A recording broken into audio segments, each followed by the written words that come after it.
Thank you so much.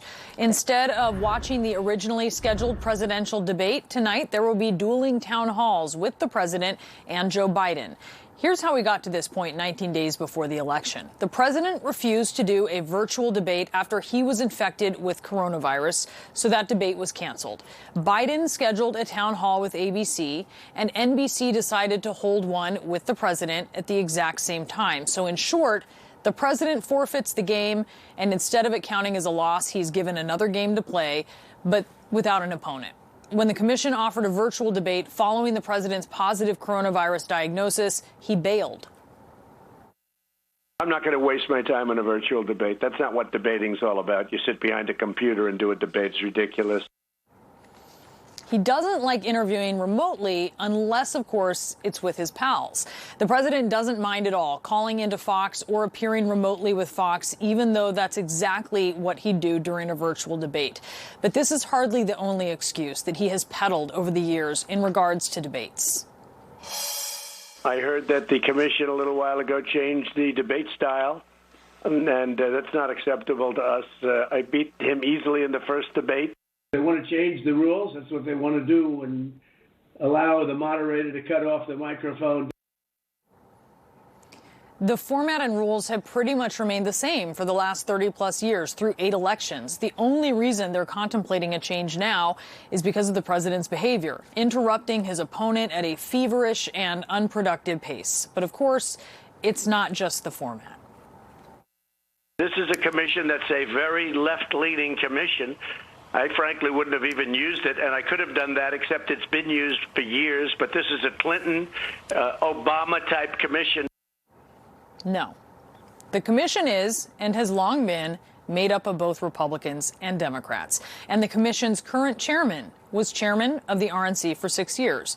But even then, the blame always seems to turn to the moderator.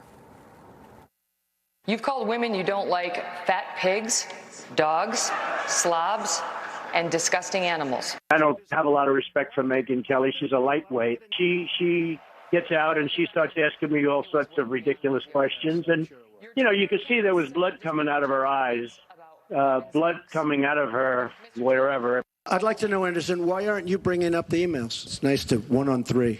Well, first of all, I guess I'm debating you, not him, but that's okay. I'm not surprised. They end up with Chris Wallace. Chris was terrible. He was protecting Biden the whole night. 2 of those moderators were actually from his favorite channel. But the excuses can also be much shallower. Last time I had a big problem. They oscillated my mics when I had the one debate. We had 3 debates with Hillary. And on the first debate, they oscillated the mic. And they oscillated it very, very seriously. He baselessly insists audio issues were because of sabotage. To lower expectations, there's even a pattern of the president baselessly accusing his opponents of juicing before debates. We should take a drug test prior, because I don't know what's going on with her. But at the beginning of her last debate, she was all pumped up at the beginning. And at the end, it was like, oh, take me down. She could barely reach her car. Well, he's done some kind of an enhancement, in my opinion. And I say we should both. I should take a drug test, so should he. Because we don't want to have a situation where a guy is taking some kind of a... It's like athletes, like a... No. He should take... I want to take one. I'll take one. He'll take one. We should both take a drug test. Of course, that is not fact-based, and it's absurd, but it's also par for his course. And before the first debate, President Trump and his favorite channel even pushed the old earpiece myth.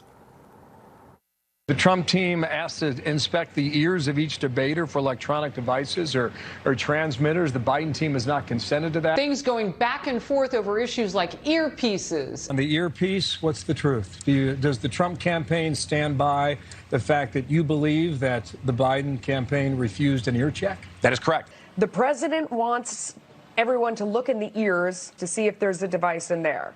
Joe Biden says no way. Bathroom breaks, transmitters, and drugs.